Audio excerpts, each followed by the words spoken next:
Hello, welcome, ma'am. Good evening. Yeah, hi, Shailendra.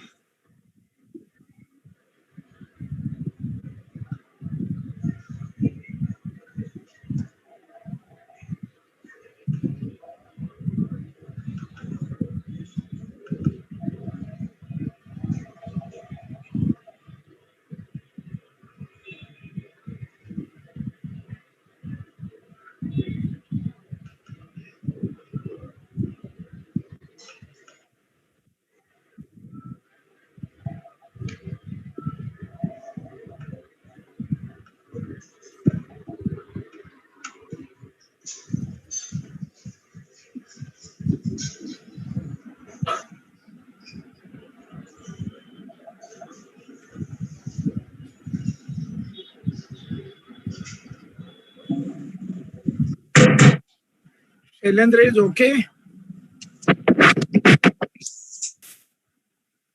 Shailendra? Yes, sir. Yes, sir. It is focused on the face or? Yes, sir. Yes, sir. Yes, sir. Yes, sir. Now it is better, I think. Sir good evening. Good evening, कैसे हैं आप? सब बढ़िया, सब आशीर्वाद है आपका। राजेश जी? बढ़िया बढ़िया बढ़िया। Good evening, sir. You are in the consulting or? Good evening, Dr. Gautam. Yes, sir. I am in my chamber, sir. I am in chamber.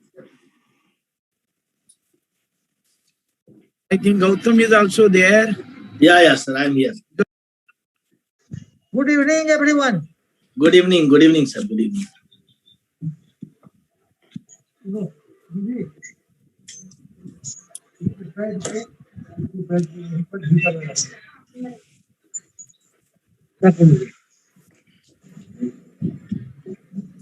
हमारा क्या मन है, यहीं बैठ के कर ले। पहले तुम पूछ लो, 1 घंटा में खत्म होगा तब ना 9 बजे बेटा मार खाने के लिए चला जाएगा। कि बेचारी को तो कहेंगे जे चले जाओ,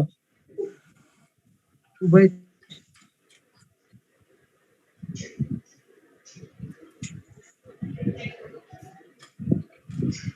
Hello. Madam, good Shailendra, evening. can Yes, you ma'am. hear me? I can't hear you. Ma'am, you cannot hear me? What the problem is. For me. Aruna, you cannot hear?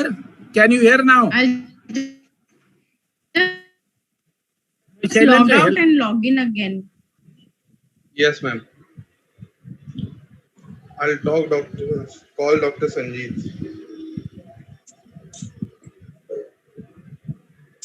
उसको ठीक कर लो या तुमको हवाला।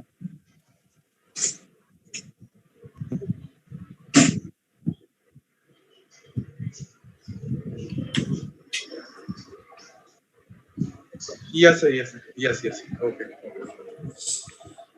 Dr. Sanjeev is joining in another 1-2 minutes. He has just reached home.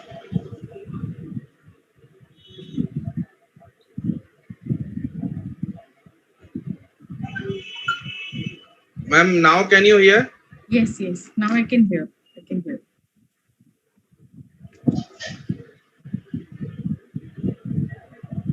Aruna, हाँ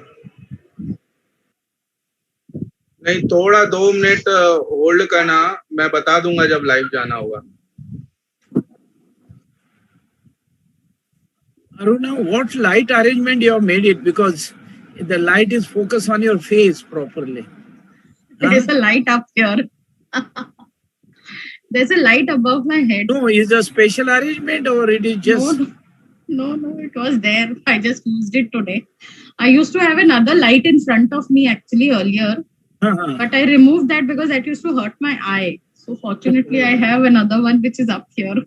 Must be a strong one. I think what? No, LED, normal LED. Okay.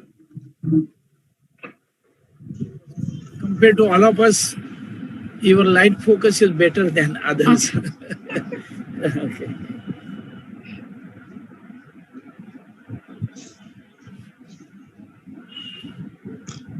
No problem with Gautam, no problem. Rajesh, no problem, no? Okay.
Stool ला के देना.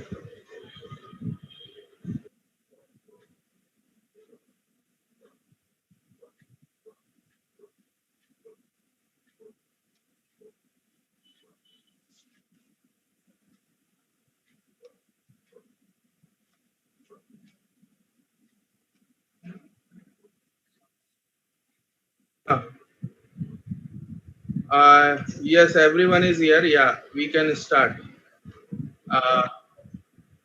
Yes, 1 second. Sanjeet sir, are you ready, sir? Yeah, I am there. Can you hear me? Yes, I can hear you, sir. Your camera is not on, sir. Just a minute.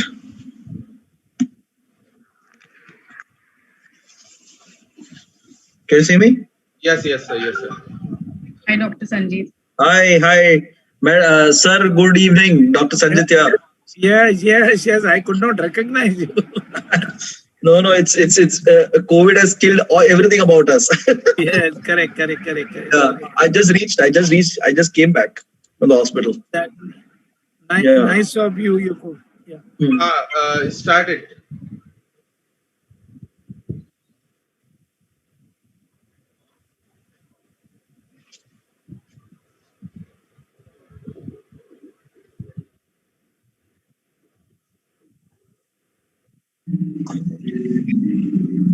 Good evening, doctors. Greeting from FDC Limited, the makers of Zocon. I welcome you all to this unique webinar, which we are doing on burning hot topic, that is fungal infections in COVID-19 patients. Lately, you may have experienced a sudden surge in such patients in your clinic. So let's see why this sudden surge is happening, what are the reasons, and how we can tackle it, how we can prevent it from happening at the first place. So with without taking much time, I'll introduce and hand over the session to the coordinator of the session, Professor Dr. D.G. Saple, sir. Okay. Professors, Dr. D.G. Saple, sir, is a fellow of Johns Hopkins University, Bloomberg, USA. He is honorary professor and head of Department of Dermatology, Venerology, and Laparology, Grant Medical College, Sir JJ Hospitals, Mumbai. Sanjit sir, if you allow, I can share sir's slide, please. Yeah, please. I'll just stop mine. Yeah.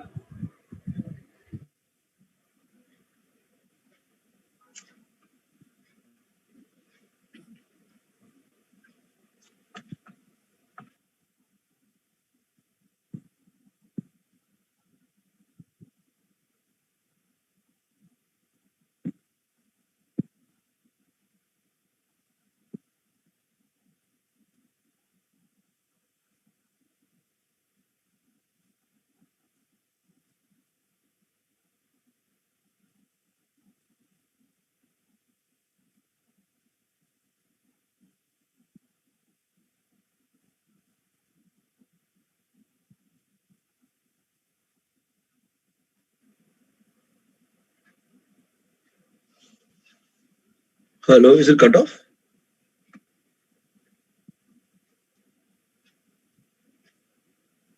I'm sorry, my there was a connection loss. I'll just introduce a brief about Dr. Saple sir. He's a pioneer researcher, clinician in HIV/AIDS in India, and he's first dermatologist in India to use fluconazole in a daily dose in tinea infection. Also, he has delivered more than 1,100 lectures at all India level and 108 lectures at international events, and he has got many awards. The recent one are Lifetime Achievement Award by Medical Association IMA 2017, Best Practitioner Award at Dermacon 2019, and he has honored as a mentor for IADVL Fellowship Derma 2020.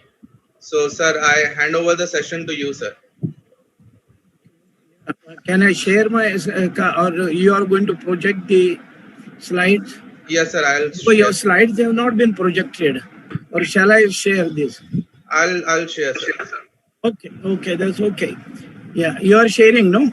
Yes, okay. Sir. Yeah, okay. Thank you, Shailendra. Thank you, FDC, for giving me this opportunity to coordinate this today's webinar, which is a special webinar, because everybody talks about the COVID that every day, day to day and minute to minute, all of us, we are concerned about the COVID. And now we are talking beyond the COVID, that is COVID, post-COVID, and superadded infection or fungal infection.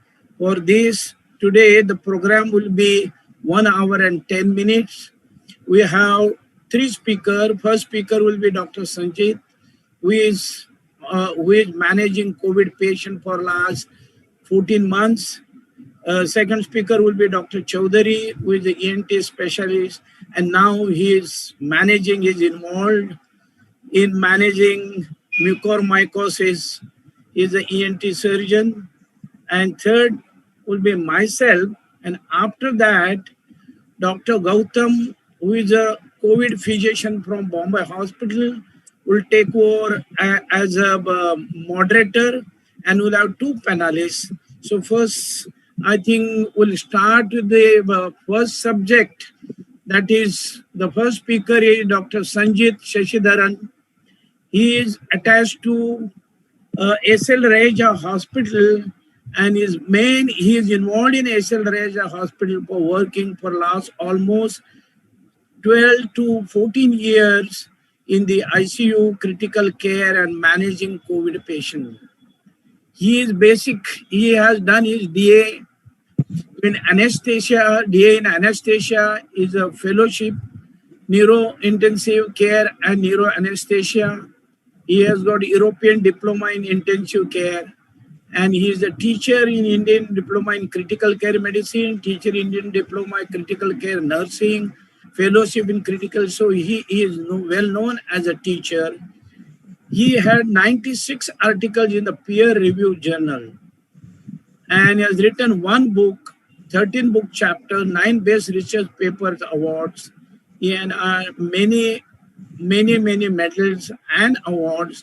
So now I'll request Dr. Sanjit to go ahead with your talk. Thank you very much, sir. Thank you very much. Now you can please share, sir. Yes. Yeah. So I'll just share my screen. All right. So I think everybody can see my screen. It looks very nice, actually. Can everyone see my screen? Yes, good. Yeah.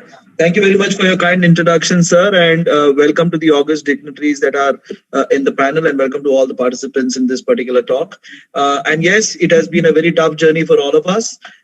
Each and everyone sitting in over here, we've all had our share of problems in this COVID pandemic. Let me just go ahead.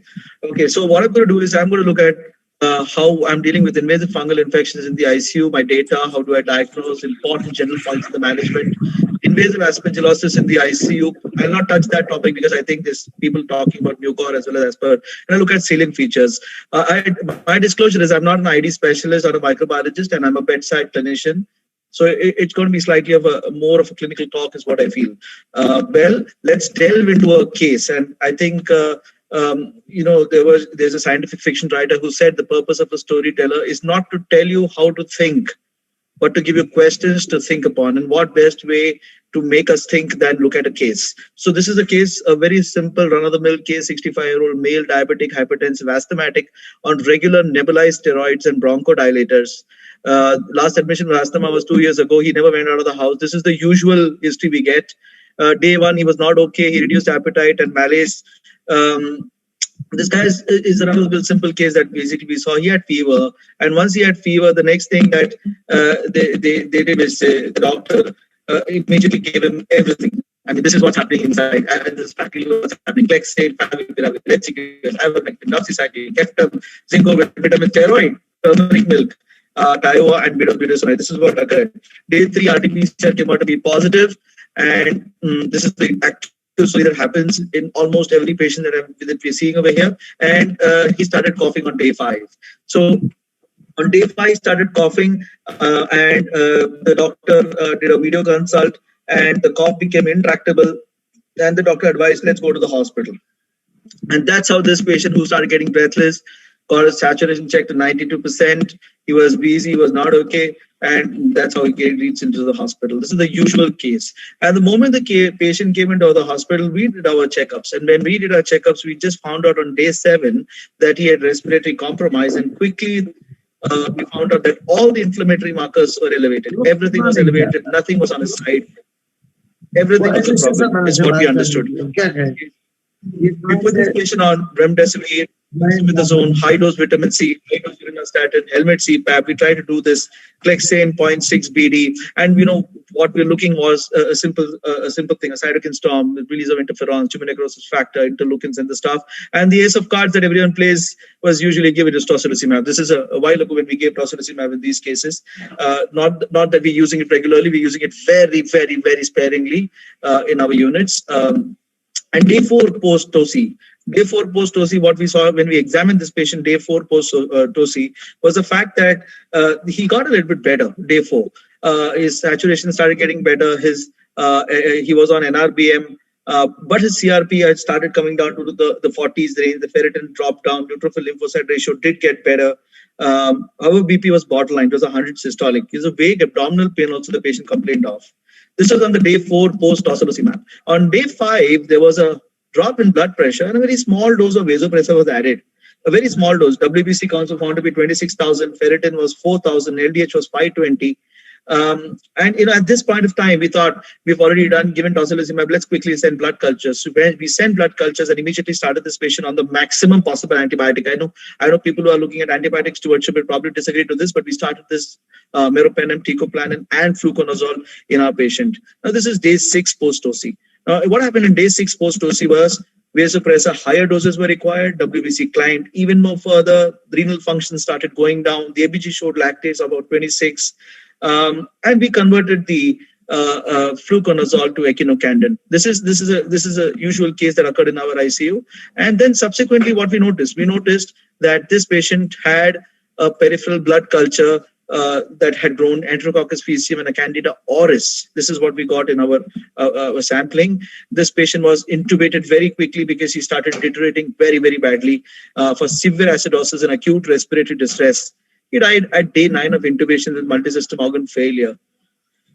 It was a very, very a case that opened our eyes. We thought, where's the source? Was it the line? Was it primary fungemia? It was so quick that things just went on very quickly.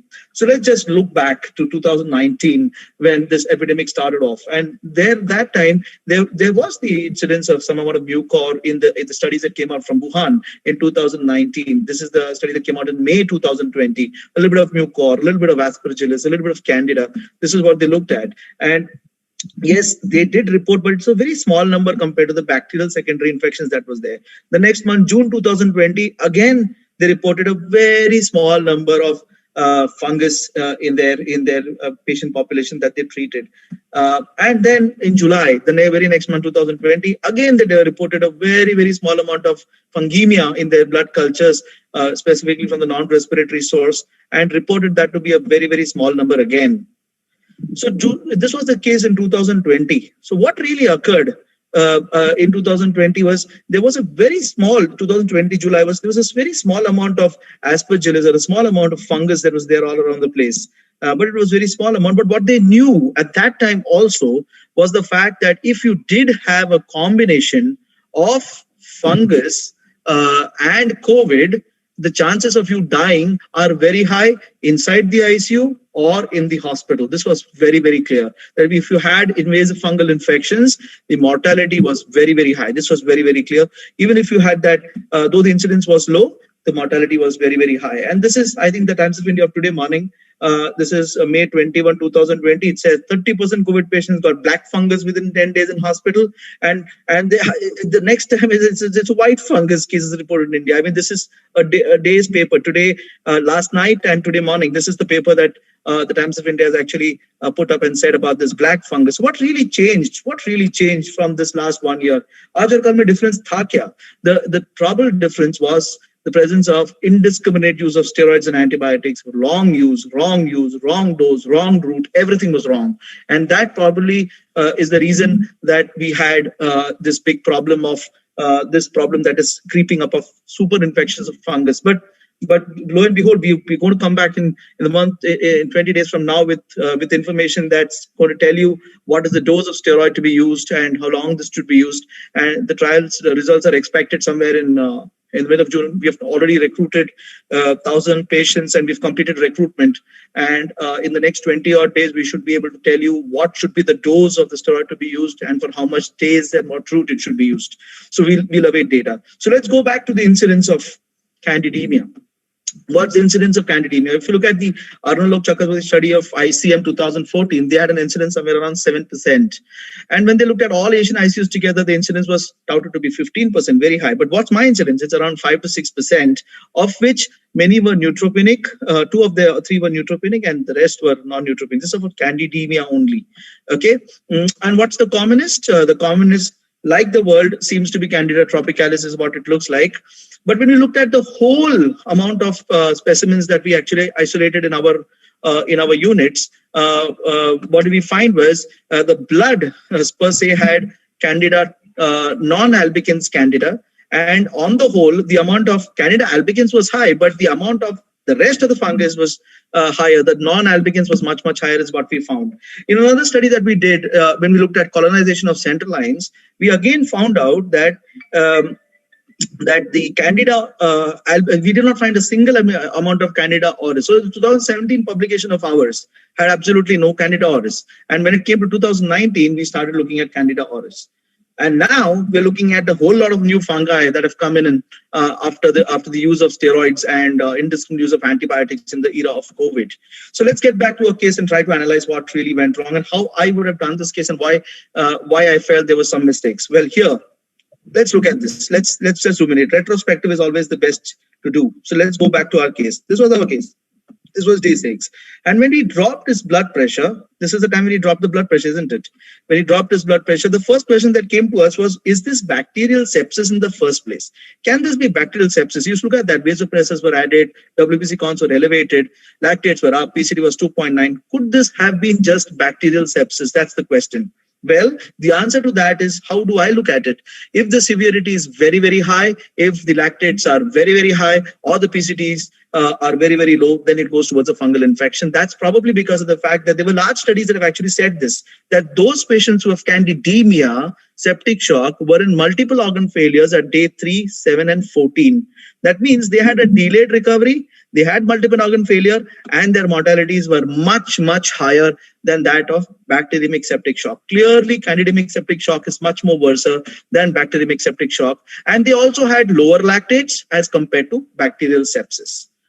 Coming back to this very important marker, procalcitonin, I always felt biomarkers are part of the industry's resilience to make us feel that we don't know anything. But no, this particular marker seems to be doing some benefit, at least in COVID, because if the markers show very low levels and not high levels, you can probably assume that this is probably related to fungus and not really bacteria in the patient that is not looking good. And the AUC and the ROC curve actually shows this, that it's got a good kind of ROC curve, which will probably give us an idea that this probably is candida and not is probably fungus and not really bacteria.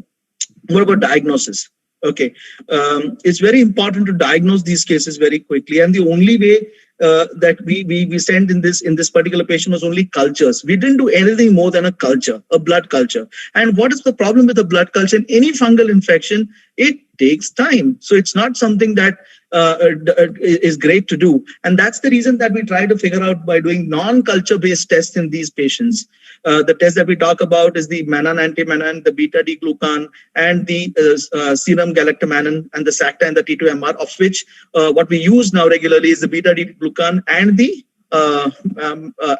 serum galactomannan. The beta-D-glucan is a pan-fungal marker. It really doesn't look at Cryptococcus and Zygomycetes, but and sometimes the Rhizopus may come positive with beta-D-glucan. Serum galactomannan has got its own set of problems. Its sensitivity, its specificity is not very great, and it doesn't really rule in or rule out aspergillosis. It just gives you a clue.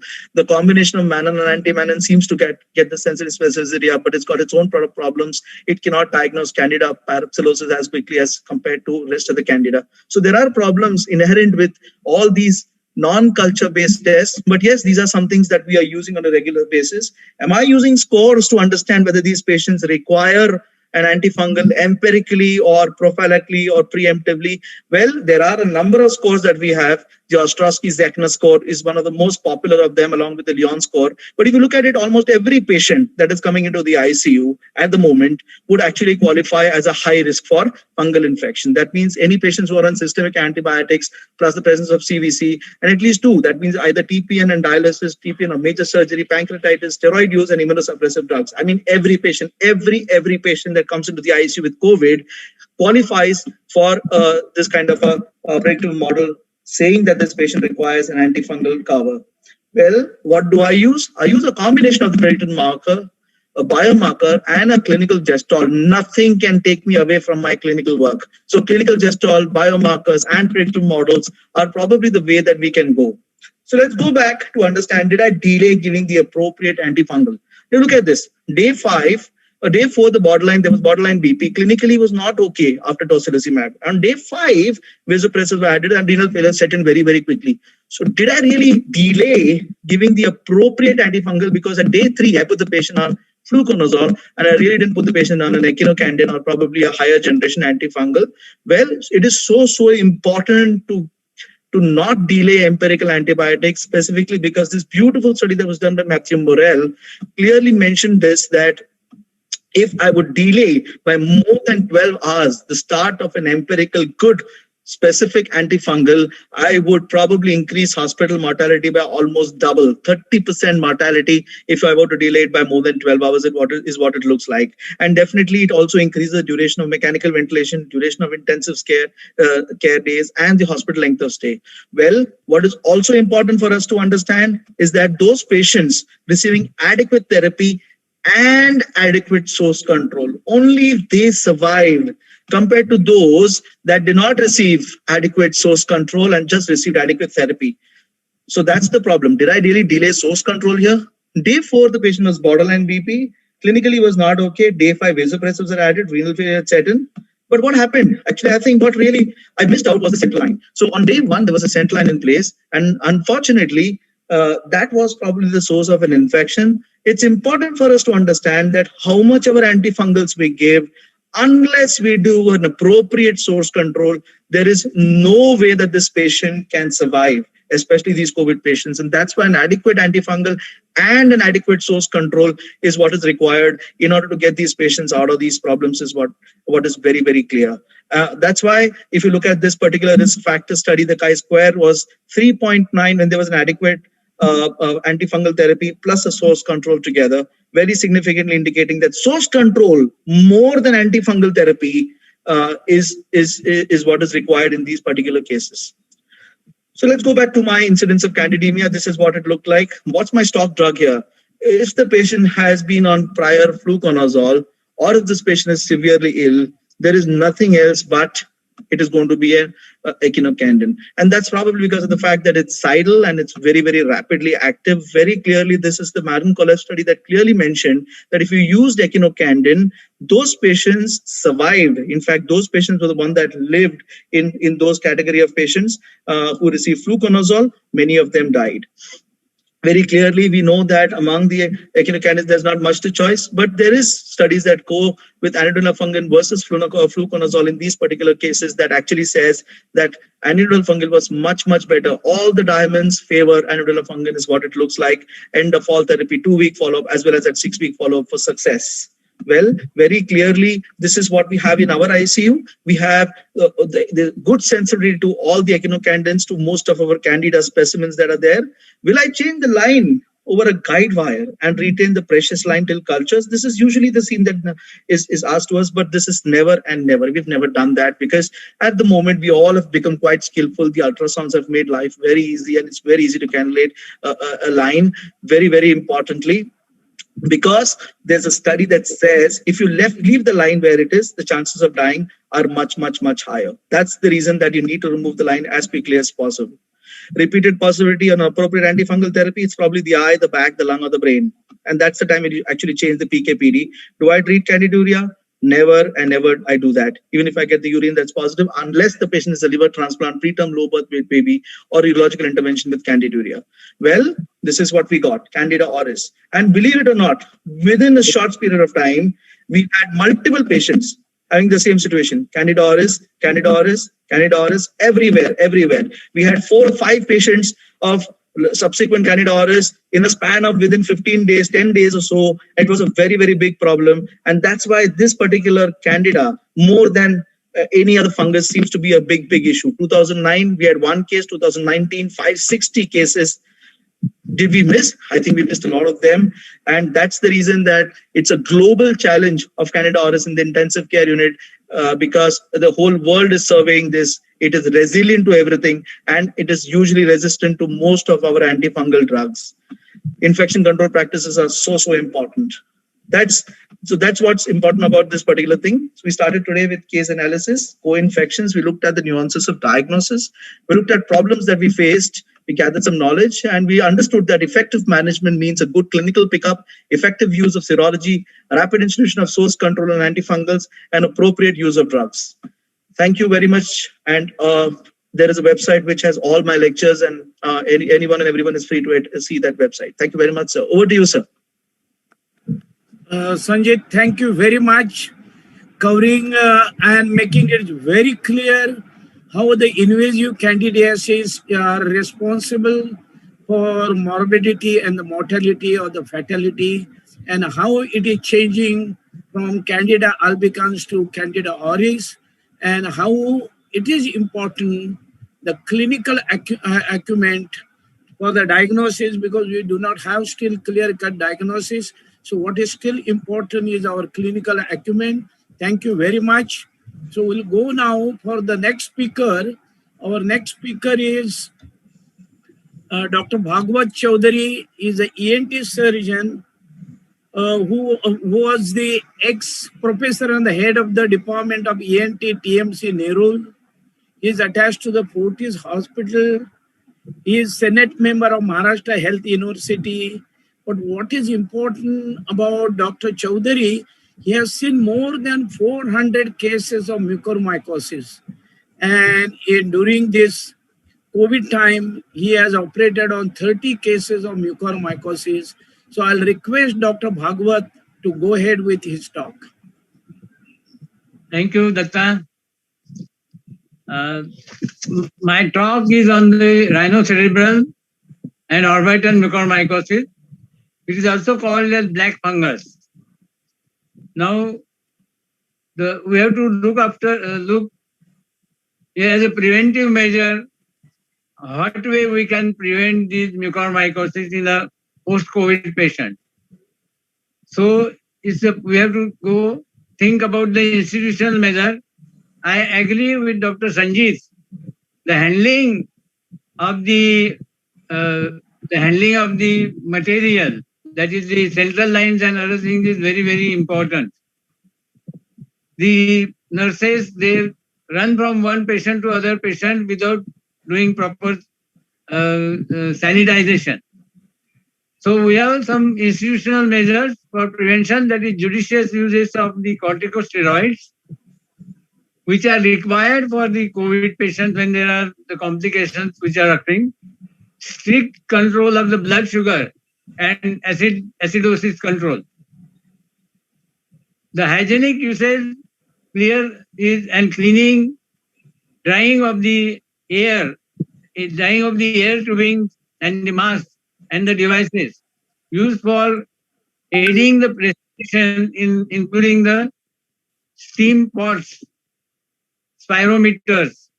Sharing of these things is strictly avoided. Prevention is better than cure, that we understand. So personal measures, keep mask on because mucor is always there in the air. Avoid contact with dusty, moldy surfaces or wet walls, old papers, old untouched books, papers, cloths, cupboards, untouched things, the vegetables or rotten, moldy edibles. Steam pots, nebulization masks, O2 masks to be cleaned on and air dried. Now, how do we detect the mucor early? The early symptoms are the early nasal symptoms are watering of the nose or runny nose. Sometimes there is dryness of nose, burning sensation inside the nose, stuffiness and itching of the nose. Now these are the symptoms which are there with any nasal coryza. So the patients who had COVID must be thoroughly screened to know that there are no changes in the lining of the nose or palate or paranasal sinuses or orbits. So early detection means you have to look after the early signs. The early signs would be crusting in the nose, that is slightly brownish blackish to start with, erythema of the nasal lining, palatal lining or gingival lining. The nasal mucosa, the palatal mucosa and gingival mucosa becomes pale and edematous. So these are the early signs, and the patients do not usually see you in these signs, during these signs. The earliest time the patient sees you is the proptosis of the eyeball or diplopia or the red congested eyeball or chemosis. Or patient has got the difficulty in breathing because of the crust. Or there are palatal lesions or there is a neuralgic pains. Now, the subsequent signs will be pain. That is when you can't detect these patients in the early stages. The early stage when patients come to you in this era of COVID, who has suffered from COVID, you must do the examination of the nose by the endoscopy under magnification with all due precautions that you don't give any other infection to the patient. And the signs which are already told to you, if you detect any of these signs, you must take the swab from there, or SOS, you can take a small biopsy from there. The subsequent sign when the disease progresses would be pain. The pain in the nose, orbital pain, retroorbital pain, periorbital pain, forehead, headache, or there can be palatal pain. There can be associated facial palsy or weakness of the facial muscles with involvement of the infratemporal fossa, or infratemporal fossa is there. So these are far advanced cases. So we have cases which are very early, which are very difficult to detect. So as far as orbit is concerned, you can see, can you go back? Yes. You can see there is slight periorbital edema. There is no chemosis in this particular patient. So you have to do the endoscopy of this particular patient, nasal endoscopy, and orbital examination. The ophthalmologist must see for the diplopia or blurring of vision, which of course we also can detect. Now, I am going to show you some clinical pictures. Of course, none of these pictures are the early detection. They are all moderate delay or severe delay. You can see the lesion just behind the incisor teeth on the hard palate.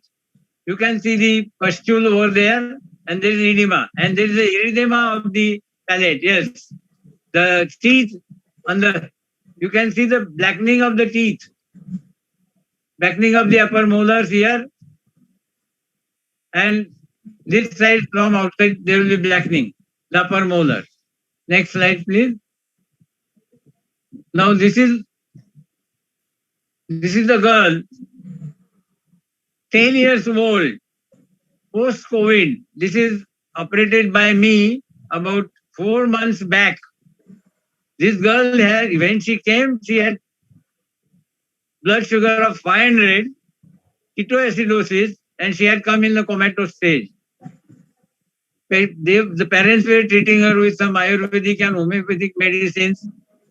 They decided, when we explained to her that she requires a major surgery, her eyeball was totally frozen. It was ice cold inside the retina, and the internal lining was absolutely blanched white in color. They waited, they saw 2-3 other doctors, and then they refused the treatment, surgical treatment. Ultimately, they landed up with us. And by that time, the eyeball was absolutely non-functional, no mobility, nothing. So we had to do her orbital exenteration, total maxillectomy, and complete palate removal. And this is this is the picture almost recently taken, about 3 months after the surgery. Now she is under control. Her diabetes under control. She had the hereditary congenital diabetes. Next slide, please. Now you can see this patient post-COVID again. You can see the gums are edematous, and there are pus points over the gums on the right side as well as left side. You can see the pus point over there. Next slide. Hello. Next slide.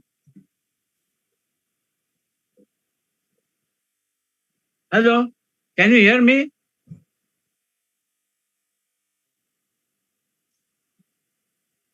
Hello. Bhagwat, you're all right. No problem. Please go ahead. Fine. So you can see this particular case. This is inside the sinus. You can see the black fungus. Black fungus over there. This is nearer to the ethmoid region. And there's black fungus at the back of the blackening of the bone and the posterior wall of the maxillary sinus. Next slide, please. Now, in these particular cases, we have to remove all these bones, those are affected. So we go to the postmaxillary space, we go to the orbit, we go to the sphenoid, maybe part of the bone that is of the orbital floor is removed, and we have to see the normal soft tissue, maybe periorbital fat, maybe in the retromaxillary region, the fat behind, or in the infratemporal fossa, the muscles over there.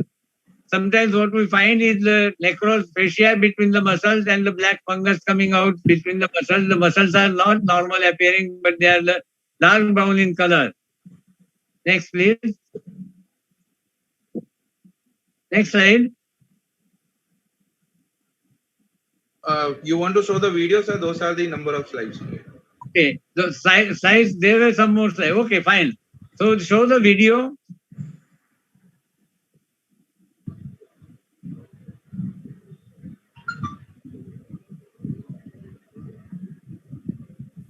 The short video, just the early detection.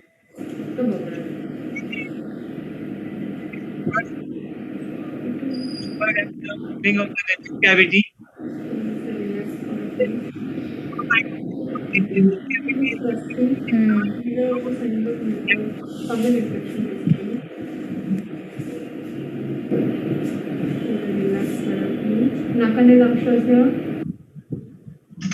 And the erythema over there. There's a mucopus coming from the middle meatus.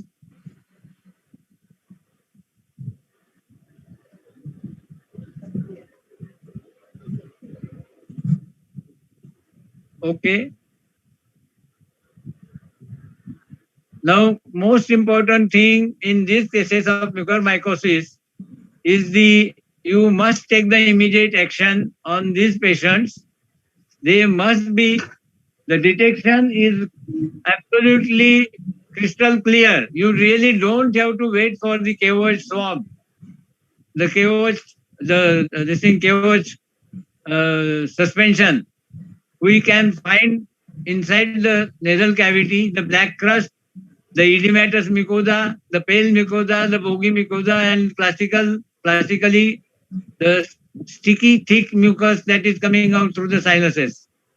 So we must investigate the patient by doing CT and MRI. MRI is better for knowing the extent and the involvement of the retroorbital cavernous sinus, the retromaxillary region, the infratemporal fossa region, and then the palate, the nasal septum. So the surgery is just called as debridement of the mucor. It has no name, but what does this debridement means? That means you are going to remove all the mucor without disfiguring the face of the patient. So we do it endoscopically, and if it requires removal of the palate and all that, we do the sublabial approach. That is sublabial approach extending from the posterior molar to the opposite side posterior molar and completely declose the face, take up, and then do the maxillectomy, ethmoidectomy, sphenoidectomy, septectomy, palatal fenestration, or complete palate removal. The problem with these patients, that patients really do not accept what we are going to do for them, because the surgery is mutilating.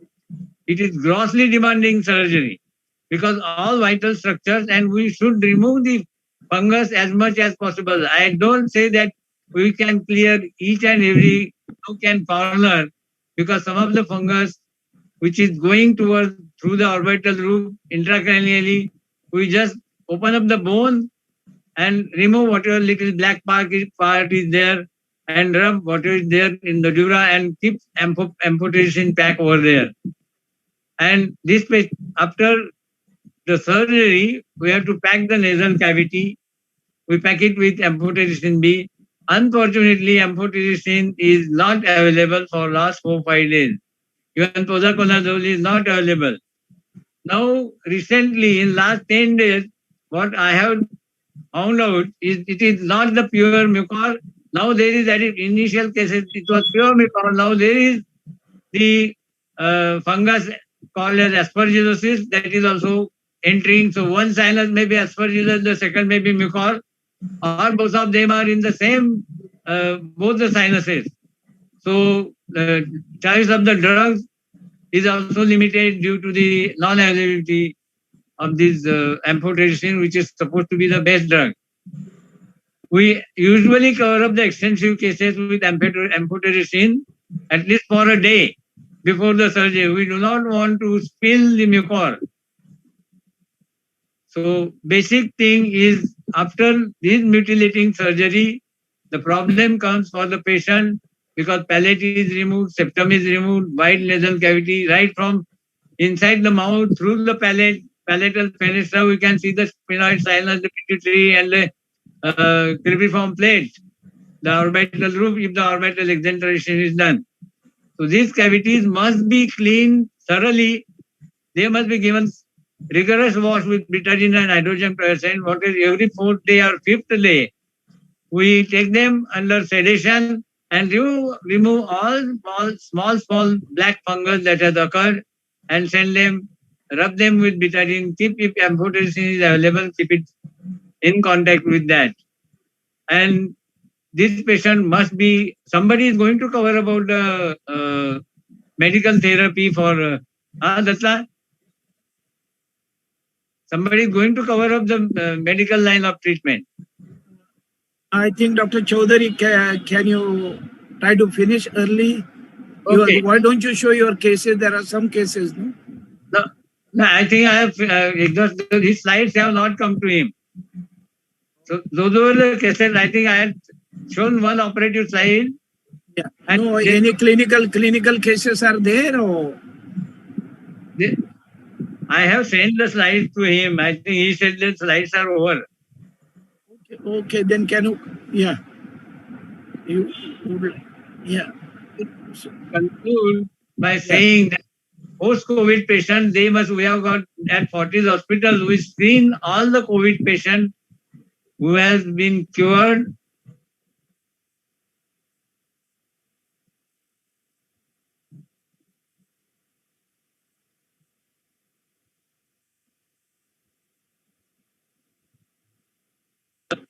Better management of the disease. Okay, that's all. Thank you, Dr. Bhagwat. And just like Sanjit, you also believe the clinical diagnosis is very important, or the clinical approach is very important. Even all the lab support is there, but you believe in that, don't delay it. And thank you for making it very clear with the hands-on experience. Thank you. So we'll go for the next speaker. Of course, Shailendra, shall I share the slides? Sir, please. Yes, sir. Yes, sir. Now it's okay.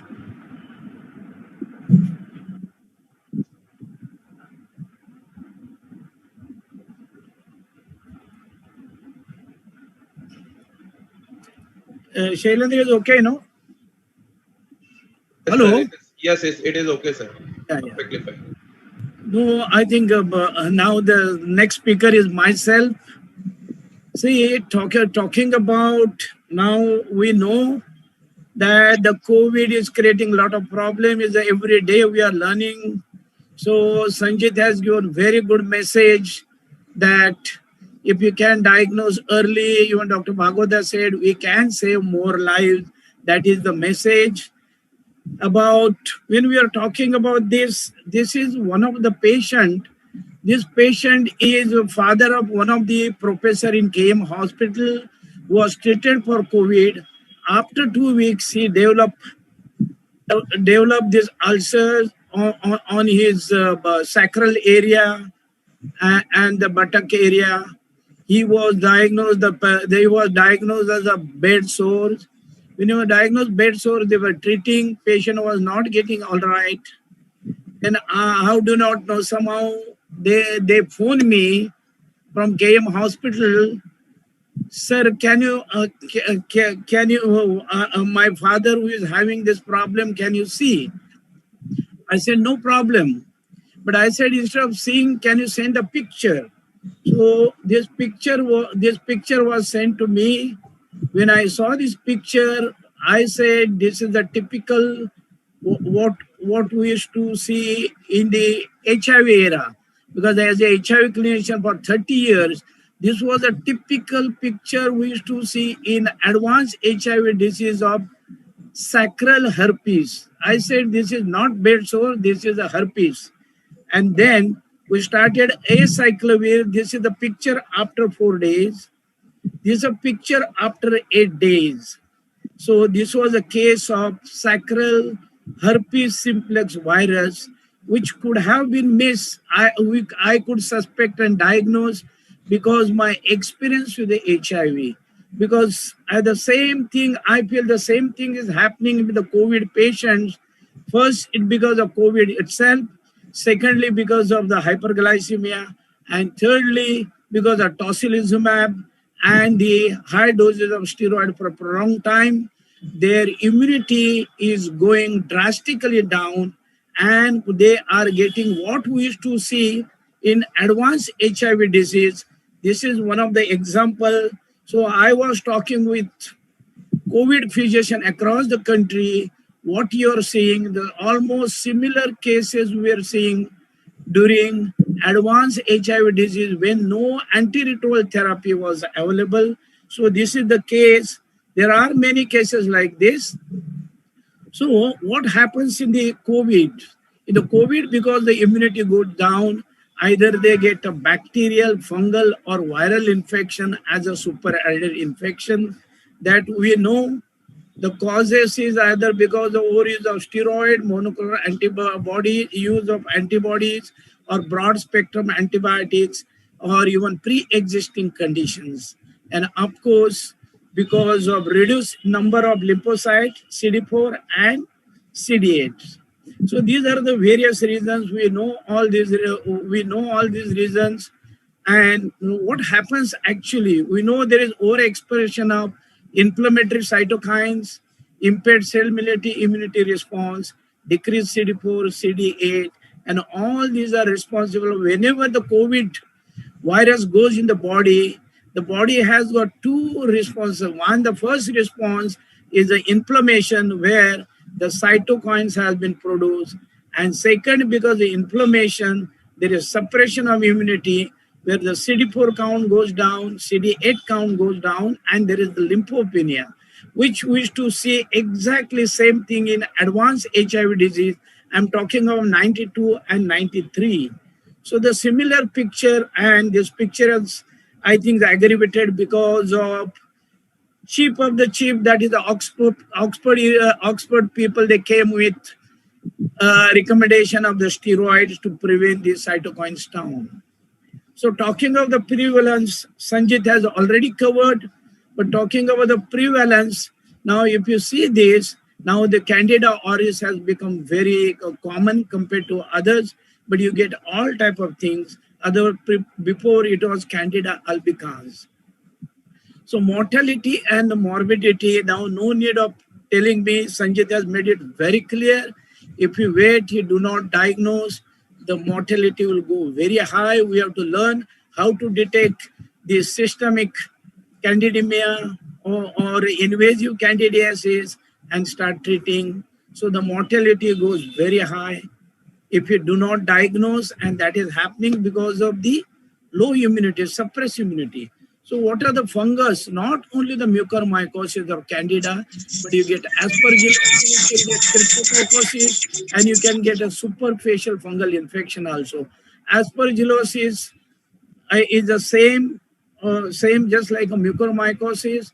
Aspergillosis invade inside because the low immunity type of aspergillosis. It can be bronchopulmonary, sinusitis, or the cutaneous or pulmonary or invasive. And as Dr. Bhagwat has made it very clear, sometimes you get combination of both mucor and aspergillosis. So treatment becomes a little bit difficult. The diagnosis, of course, the swab, then you have to take help of lab. X-ray will show the cavity, and this is a diagrammatic presentation of cavity with the fungus.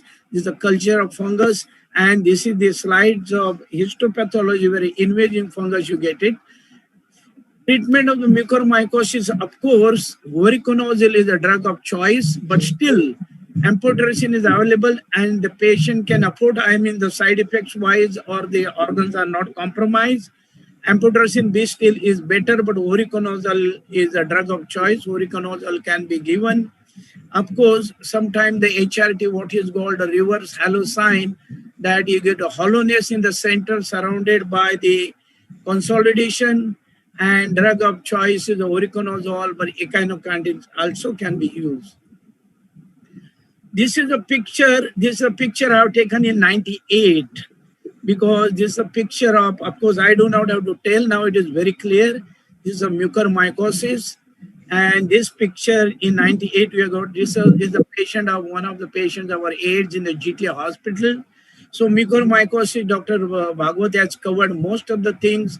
So of course, the most common cause of mucormycosis is the diabetes.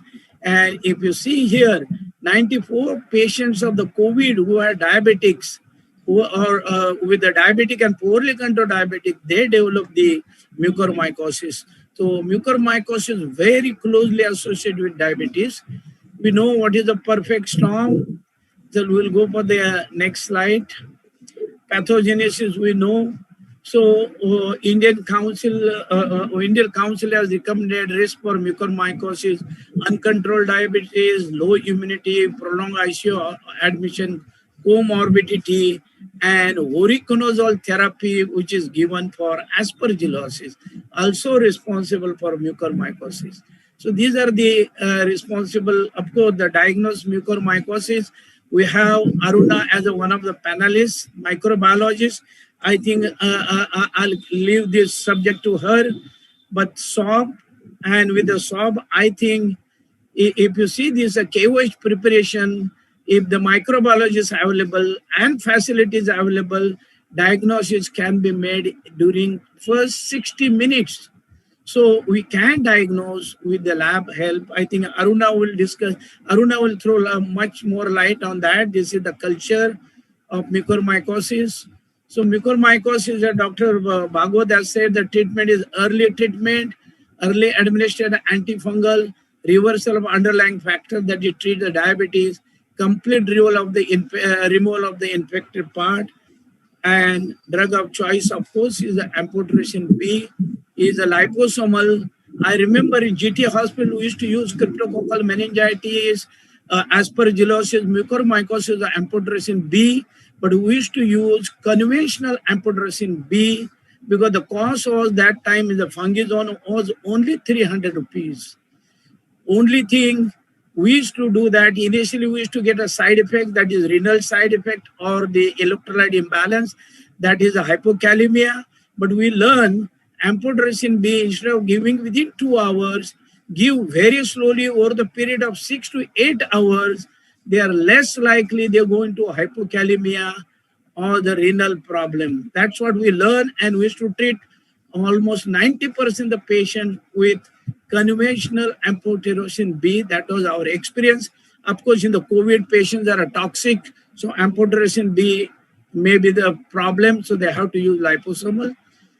The next drugs, when the amphotericin B is not available, the fluconazole and itraconazole can also work, but they say these are given usually the patients who are neutrophilic. So fluconazole also can be given only, but the dosage of fluconazole will be very high, about 800 to 1200 milligram IV. Of course, you don't get only mucor or aspergillosis, but you can get a crypto also. We have seen a lot of cases of crypto during the HIV and AIDS. Similar, this is happening. Candidemia, mucormycosis, aspergillosis, coccidomycosis, all type of fungus, you get it. And this will happen, for example, usually in the post-COVID, because in the post-COVID, the COVID has already brought the immunity down, their hyperglycemia or diabetes, and now we are giving high doses of steroid for a long time. Definitely, there will be a drastic reduction of immunity. Probably, we are not practicing. Yeah. Pardon? Pardon? Okay, so they said If the amphotericin B is not available, that is the situation. Fluconazole and itraconazole can be used. Fluconazole can be used, but it is very high doses. The fluconazole can be very high doses. That is about 800 to 1200 milligram IV. That is one of the article is there, and we used to do that during the HIV time. Now, of course, there are no studies, but COVID, we can't wait for the study. If the amphotericin B is not available, definitely we can use. So about the invasive candidiasis, Sanjit has already spoken about the invasive candidiasis, but what one of the part, how to prevent invasive candidiasis, they have given, we can give prophylaxis fluconazole, 15 to 100 milligram for 7 to 14 days. In the COVID patient, you are suspecting they may go into candidemia, you can do that. So this prophylaxis can be given to prevent this fungal infection or the candidemia. Then I'll talk about the superfacial candidiasis, which is one of the neglected part in the COVID management. This is one of my colleague was practicing next to my clinic. He said, sir, my son-in-law is a post-COVID. Now he is a quarantine in my nursing home. And now he has come with this type of lesions on the genitalia, that he has developed this pink color and irritation of the tip of the penis. He is non-diabetic and his blood sugar we are done. There is no hyperglycemia. And can you suggest some medicine? So of course, with our experience of HIV, with the low immunity, I said this looks like melanopostitis caused by Candida. And we started this patient on fluconazole. So after one day, he said, now he has developed phimosis, he is not able to retract the prepuce. I said, continue fluconazole. After 4 days, he said, now erythema is gone, the phimosis is resolving. And after 8 days, he said, sir, patient is absolutely normal, 8 days of fluconazole. So superficial fungal infection, Candida, also is creating a lot of problem. So which is the neglected. If you see this about the common cell, this is the main common cells in our body.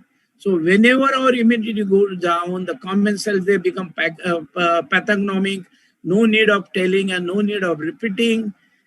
And the reason of this, that hardly there are any COVID physician. I'm not here to, but probably they are not look for any sputum for Candida. That can be done. That should be done routinely in all COVID patients, according to me. So superficial fungal infection is not thought about it, not look for it, not diagnosed, and not be treated. So I feel is one of the neglected subject. That's why I thought of just showing. So in superficial Candida infection, either they come with the oral candidiasis of the tongue. When they come with candidiasis of tongue, we have to differentiate the oral hairy leukoplakia. That can also occur in the low immunity. Oral hairy leukoplakia, we used to see in HIV patient that if you try to rub it up, you cannot. While fungus, you try to rub it up, it will come out. That's how you have to differentiate from oral hairy leukoplakia. Many times you get involvement of only palate.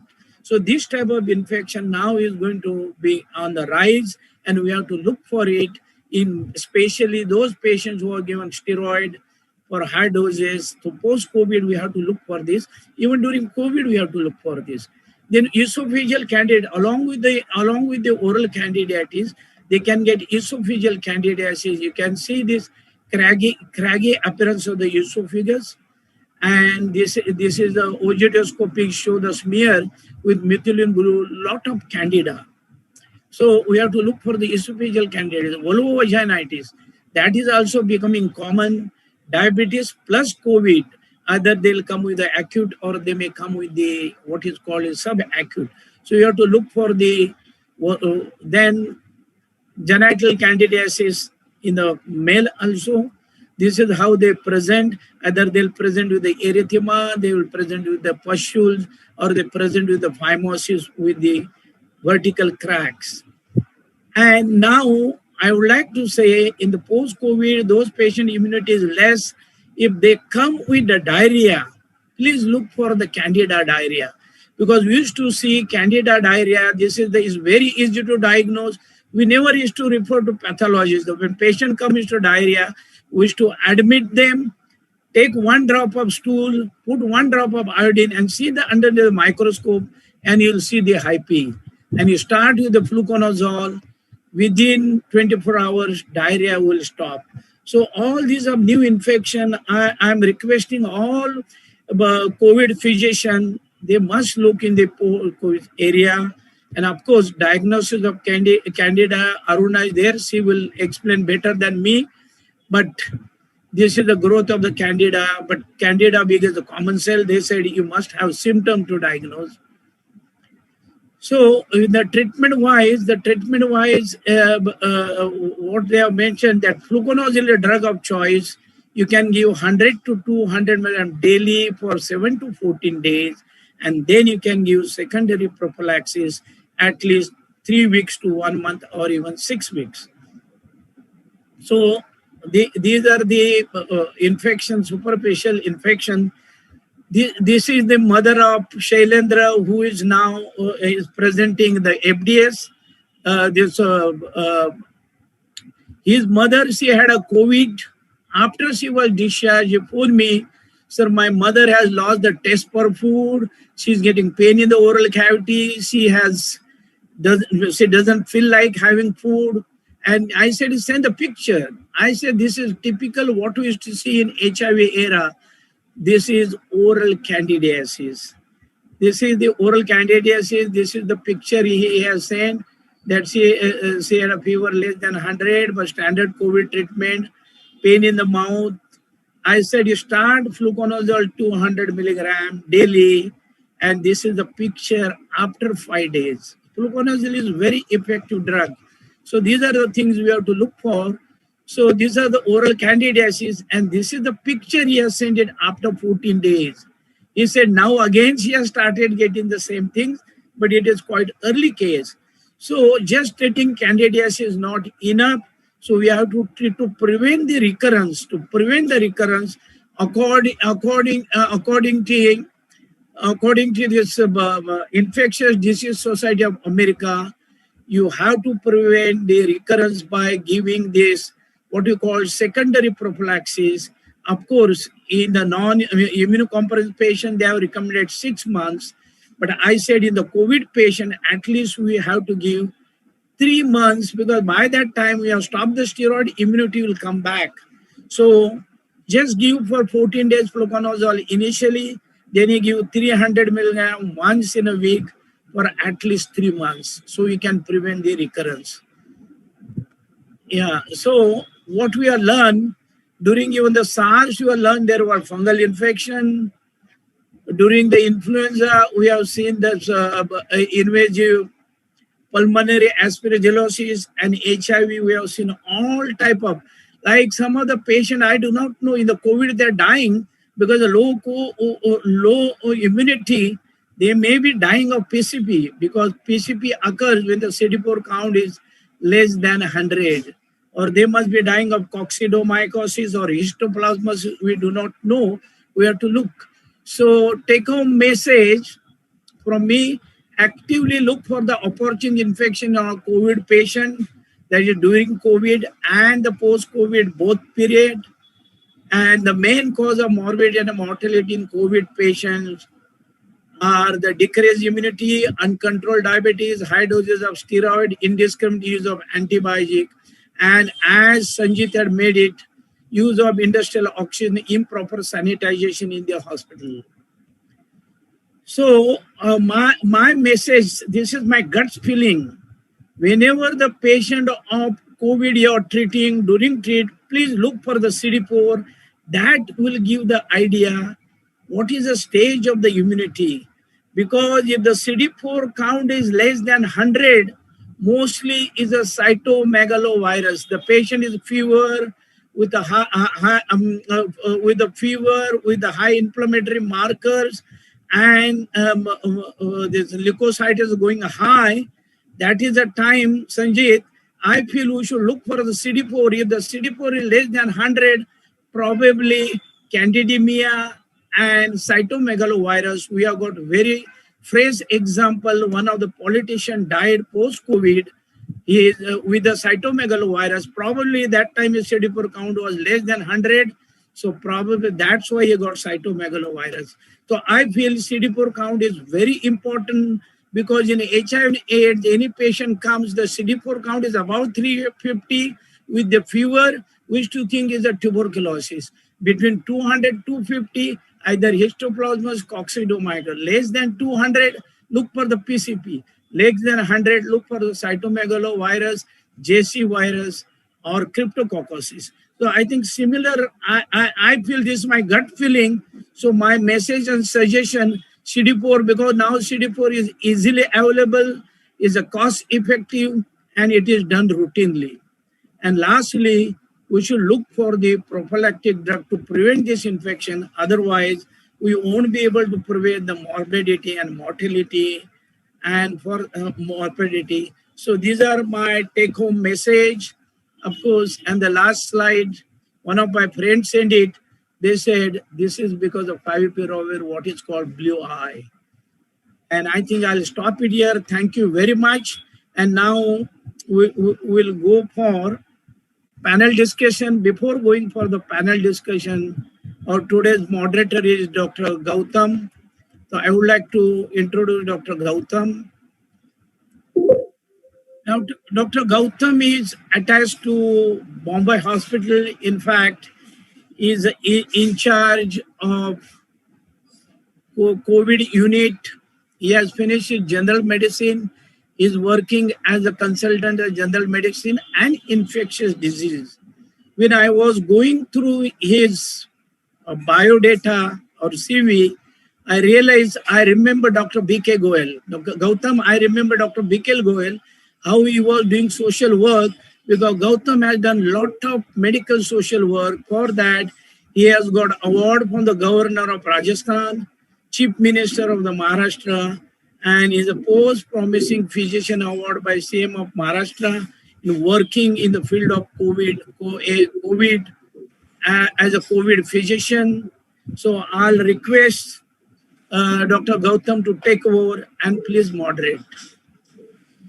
Before I think you start moderating, I'll introduce our panelists also.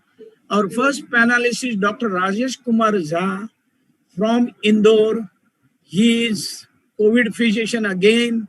Last 1 year is working day and night in looking after the COVID patient. His professor in the HUD Department of Medicine, Aurobindo Medical College Institute, Indore. His an experience is 25 years. So our next panelist is Dr. Aruna Pujari, which attached to Bridge Candia Hospital where I'm working. I'm sure no need of introducing. Aruna is very well known, and I'm very much impressed about her work about, of course, during the COVID also, and as a microbiologist. So I'll hand over mic to Dr. Gautam.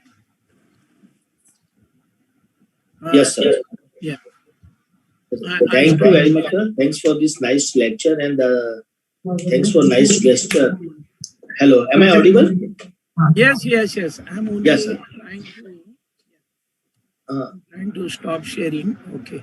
Yeah, you are audible. Yeah, no problem. Thank you, Dr. Saple sir. Thank you, Shailendra, for giving me this opportunity to moderate this session.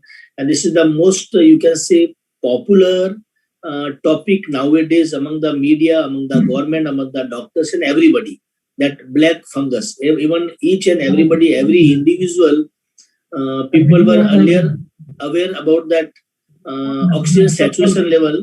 Nowadays, each and every individual is aware about this black fungus. Before getting admitted in hospital, many patients are asking about this black fungus, that I may develop black fungus. Doctor, please don't use steroid, this and that thing. So there are a lot of misconceptions, and there are a lot of anxiety which is going on between the patients and sometime between the doctors also, that whether we are using judiciously, we are using steroid or no. So regarding this, we are I'm not going to take much time, and we'll start this panel discussion. Dr.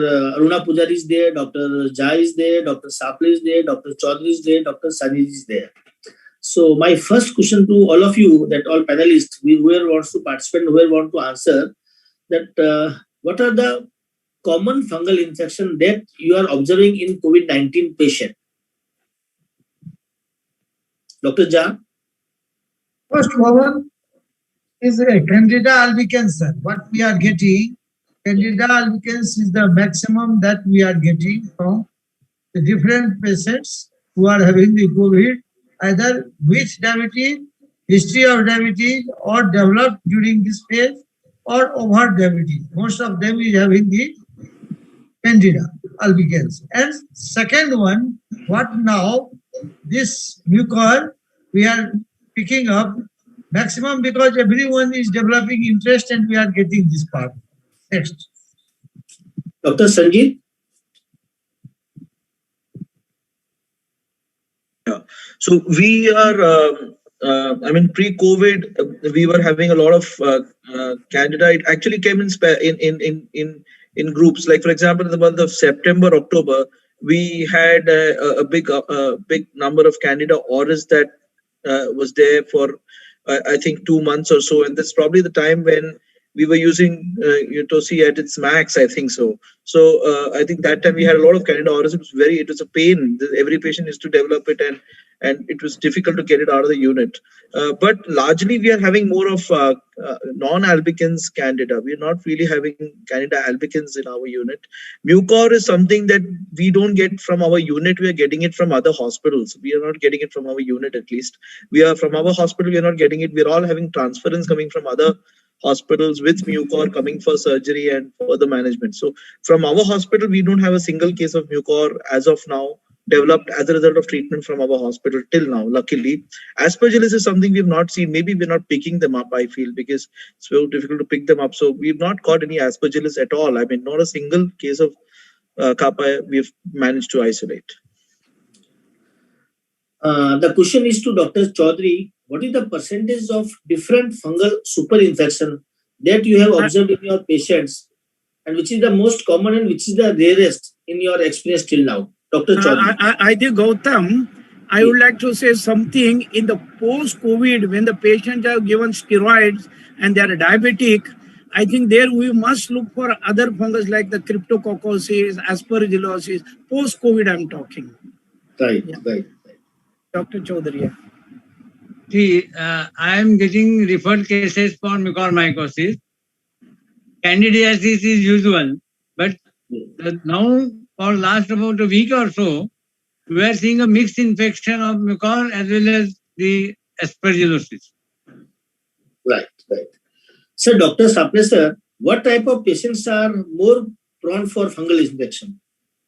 Any fungal infection, usually we are receiving this common cell, that is the candidiasis, oral candidiasis, genital candidiasis. But I do not know, candidiasis was not looked for before. It was one of the neglected. So same thing, I say, I feel other fungus infection should be also looked for it. If you do not find candidemia or do not find any causative, then you should look for like cryptococcosis, histoplasmosis. They are likely to be, but this is mostly I'm talking about the post-COVID, where the immunity goes down. We have to look for it, but the candidiasis will be very common. And this is my suggestion, patients with a candida, this post-COVID or during COVID, fluconazole should be used as a prophylaxis. Right. That is my suggestion. Right. So, Dr. Sanjeev, there is a trend that ICU patients or patients who are on ventilator, they are more prone for such fungal infection, such fungal super infection. What is the reason behind that? Are they hospital acquired? And what should be the treatment protocol? And some patients who are mild to moderate and who are taking treatment at home, And some patients who are admitted in hospital like in ICU or on ventilator or in ward, they are also prone for this fungal super infection. So what could be the reason behind that? So, particularly in COVID, on a molecular level, there is an overexpression of these DAMPs, that is, these damage-associated molecular patterns. Now, that's supposed to be one of those prime mediators of super infection and specifically fungal super infections. Well, our problem lies with the fact that our bedside physician or our general physician at home is nowadays prescribing steroids right, left, center. That is the biggest problem, and they prescribe it for months at a stretch. I mean, they are giving it for like 30 days and 25 days. So by the time the patient comes to me, patient is already harboring a fungus. And in fact, I don't get ventilator associated pneumonias. It's never an epiphenomenon for me. It is just coming because it's coming from outside because somebody's already given so much steroids, and this patient has now developed not developed, actually come in with us with ventilator associated pneumonia. It's really, I have not got it coming in. Yes, whenever you have a fungal super infection, in our earlier pre-COVID days, it used to be, we still used to not get ventilator associated fungal infections. We've never got that. I mean, we always had secondary bacterial infections, and fungus usually doesn't come in from ventilators or pneumonia is what I feel. Can I make a comment here, Dr. Bansali, with your permission? Yes. So, as Dr. Sanjit has mentioned, we really never, neither in the pre-COVID era nor during the COVID era, I don't think, these are all ventilator-associated fungal infections per se. More so, I would feel that the ventilator is, in fact, a closed circuit. So, unless and until you have not done good hand hygiene while handling the process of suctioning, etc., you're not likely to introduce organisms, whether it is bacteria or whether it is anything else. So it boils down to good hand hygiene by all healthcare workers who are there in the ICU, who are handling these invasive devices. And per se, when you look at a ventilator, because it is a closed circuit, don't expect spores to just go inside. We've always had mucus spores, we've always had Aspergillus spores in our environment, whether it is outside or whether it is inside, unless, of course, it is filtered. So every ICU, I believe, has air handling units where there are different gradations of filters that are there. These filters need to be serviced at regular intervals. What has happened in COVID is that we have gone so bogged down with, treating patients there. We've not had any time to basically, recover from the fact that we need to do engineering practices of cleaning AHUs, etc. So, what we were doing probably every 15 days of cleaning the gross filters is not really happening so frequently these days. And that is one of the reasons why, meaning there are more spores in our environment now. So one suggestion to everyone would be get your AHUs and your filters regularly cleaned by your maintenance and engineering team. In addition, the other fact that puts us at further risk is construction sites. If you have a construction site around you, remember the spores are going to be more, and this is going to contaminate your environments unless your AHU is maintained by your team. So those are some of the reasons why these fungal infections, particularly the molds, are coming up. Right. Ma'am, can you just elaborate how do you diagnose fungal super infection in COVID-19 patients especially, and what are the different laboratory tests and procedures that you should be conducted for that? Aspergillosis, Macromycosis, invasive candidiasis, superficial candidiasis. So we'll divide this into basically yeast and filamentous fungi. Amongst the filamentous fungi, it could be your molds or zygomycetes, which comprises of mucorales, that is mucor and rhizopus, absidia, and all of those, though we are seeing mucor more. And the other filamentous fungus that we would see here would be Aspergillus, and we are seeing Aspergillus as well. Amongst the Candida, amongst the yeast, I am not only seeing Candida, but there are certain non-Candida yeasts also that I have seen in times of COVID, particularly trichosporon. And invasive, meaning bloodstream infections with trichosporon, I have seen which make it very concerning. Trichosporon was always an environmental pathogen, and suddenly it has started invading everywhere, and we're getting bloodstream infections. So the laboratory diagnosis per se, certainly, if you're looking at an invasive yeast related infection, or particularly candidiasis, then in that kind of a situation, your blood cultures are something that need to be done upfront. Please send 2 sets of blood cultures. I know it comes in late, but there are ways of hastening the diagnosis when you use molecular methods coupled with your positive blood cultures. We can give you results in about 48 hours, some clue at least to identification, because on the basis of that, you could then tweak your therapy. And we don't have much choices. Echinocandins would be the first thing that you would put into place if your patient is septic and unstable. First is blood cultures, certainly. If you have suspecting mucosal candidiasis, etc., you could send us scrapes from there. We can do a KOH. So KOH across the border, please send us samples for KOH. It could be scrapes, it could be nasal tissue, it could be all kinds of tissues. We don't want any swabs, because swabs are inhibitory to cultures, and swabs will never give you a good response. Besides, the cotton fibers of swabs would appear like fungus, and therefore under the microscope. So people can confuse. So please send tissue samples, purulent secretions, scrapes when you want to do KOH. There's another microscopy method which is based on fluorescence, which is the calcofluor mount. So that again improves the sensitivity, because these organisms fluoresce, and therefore they're easily picked up. So that's the second kind of microscopy that we do. Apart from that, cultures are always there, and we could culture using special media. For example, chrome agars are very useful for the Candida, particularly early identification of Candida auris. We could use our normal, Saburaj dextrose agar, or for that matter, different media are available to diagnose grow fungi basically in the laboratory. So apart from that, there are certain technologies where direct molecular testing can be done from the tissues. There are some pan-fungal PCRs that have come in. It's very new. I've not used it, so I won't be able to make much comments. There's a T2MR which comes from direct blood sample. It can be used. Unfortunately, this is not yet available here in India. It's available in the US. So these are broadly the methods that can be used by us in the laboratory to identify fungus. And these are very pretty standard methods. Nothing is new. We've been using them for a long time. All that we need is appropriate sample at the appropriate time. If you start amphotericin, etc., and then you send us tissue samples after 4 or 5 days, the likely chances of us growing is very bleak. So it's very important that please upfront, whenever you suspect, send some sample. We'll be able to help you better. And can I just interject here? Is there, there's always a doubt about having asper and mucor, because of the fact that one is just wide and one is narrower with the septase and pauciseptate kind of region, isn't it?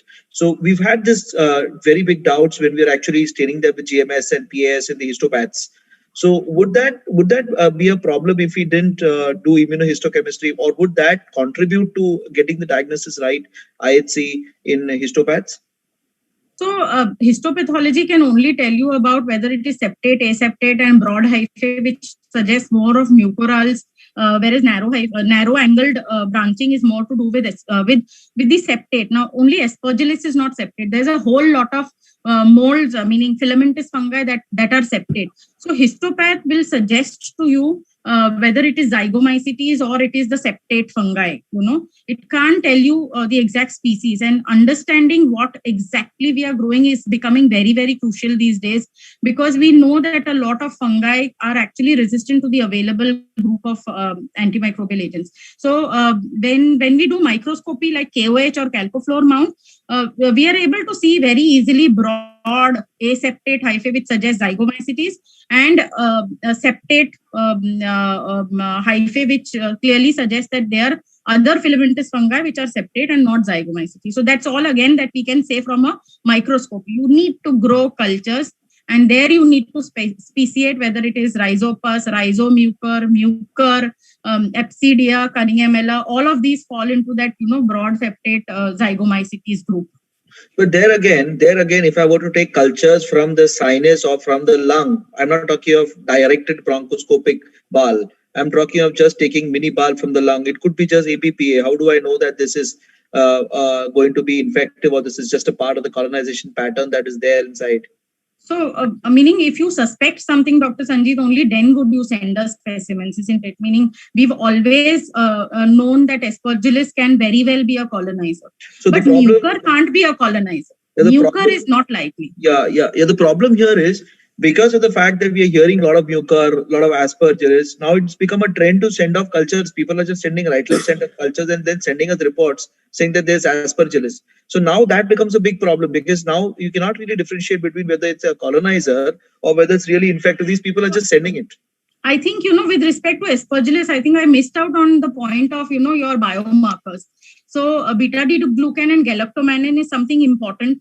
Beta-D-glucan, of course, is positive with your Candida as well as Aspergillus, whereas galactomannan is specifically for Aspergillus. So if you have those biomarkers raised, you can, think whether this is a pathogen or not. And certainly both of these biomarkers are not useful when it comes to mucor. So, that could be one more additional tool in the diagnostic armamentarium. Yes, certainly. Right. There are few. Gautam, one suggestion. Yes, see, whenever you are sending the tissue in this situation, the tissue should be looked for HE stain, AFB stain, and GMS stain, because we do not know clinically. So this will give a lot of information. I agree with sir. Actually, in fact, in the laboratory, whenever we get a tissue, even if you say fungal, we would tend to do AFB gram stain. So it's better to take a wider approach these days rather than, taking a very narrow approach. Agree, sir. Right. So there are many questions from audience. I will take few of them. One question is from Nagpur, Dr. Niranjan. He is asking, COVID-19 pandemic is going on for last more than 18 months all over the world. Why suddenly black fungus emerged in India causing death? Even steroids are used for a very short time. Dr. Niranjan from Nagpur. Any eminent panelist? I think, shall I take it? Yes. Yeah. See, that's what I'm saying. When the patient with the COVID, they get lymphopenia, CD4 goes down, CD8 goes down, and then they are doing hyperglycemia. Then you are giving the high doses of steroid, methylprednisolone, 80 milligram, 100 milligram from prolonged time. So that's what one of my suggestions, we must look for the CD4. If the CD4 is drastically down, they definitely, and this is what is called indiscriminate use of steroid. That day, I was talking one of the medical representative. He said, sir, I could not phone you because I had a COVID. So what you did? He said, the first day I started steroid. See, this is the things that are happening. The steroid is creating problem. And that slide of flavipiravir that was given by Dr. Nagpur to me. I showed with the blue eye that Dr. Nagpur had given that slide to me. So I feel there's anybody else? Anybody else?